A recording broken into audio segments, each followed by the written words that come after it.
Maine Mendoza nakatanggap ng kaliwat kanang pambabatikos matapos ipagtanggol ang mister. Nabatikos si Maine Mendoza matapos siyang maglabas ng pahayag sa social media upang ipagtanggol ang asawang si Rep. Arjo Atayde, na nasangkot sa kontrobersya kaugnay ng umano'y katiwalian sa mga flood control projects. Pinangalanan si Arjo ng mga kontratistang sina Curly at Sara Diskaya sa Senate Blue Ribbon hearing bilang isa sa umano'y tumanggap ng pera mula sa mga proyekto. Sa halip na makuha ang simpatsya ng publiko, umani ng negatibong reaksyon si Maine, at maraming netizens ang nagsabing bilang asawa ng opisyal, dapat niyang harapin ang mga batikos o manahimik na lamang.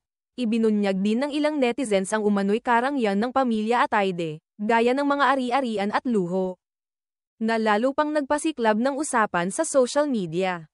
Sa kabuuan, ang issue ay hindi lamang tungkol sa pagtatanggol ni Maine sa asawa kundi sa usapin ng kredibilidad, pananagutan ng mga opisyal, at pagkadismaya ng publiko sa katiwalian.